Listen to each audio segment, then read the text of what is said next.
আমার ছেলে তার বন্ধুদের নিয়ে স্টেক খাবে, তাই এটাকে মাখিয়ে দিচ্ছি।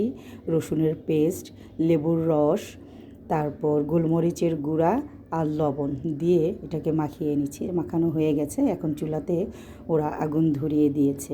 তো এটা বারবিকিউর চুলা, ওটার মধ্যে ওরা ভেজে নেবে। ফ্রাই প্যানে ভাজলে সবচেয়ে বেশি ভালো হয়, 5 মিনিট করে 10 মিনিট লাগে না। তো এটা ওরা 10 মিনিট ভাজছে, যেহেতু খোলা নিচটা, জুস সব কিছুই নিচে পড়ে যায়।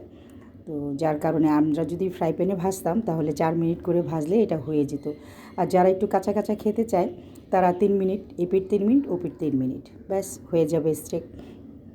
তো যারা যেভাবে পছন্দ করে, আপনারা যদি এইভাবে পছন্দ করেন এভাবে করে নিতে পারেন, আর ফ্রাই প্যানে করে নিলে ফ্রাই প্যানে করে নিতে পারেন। তো ভালো লাগলে এইভাবে করে নেবেন, করে খাবেন। আর যদি আপনাদের আমাদের এই রান্নাটা ভালো লাগে তাহলে লাইক অ্যান্ড ফলো করে আমার পাশে থাকবেন। সবাই আল্লাহ হাফেজ।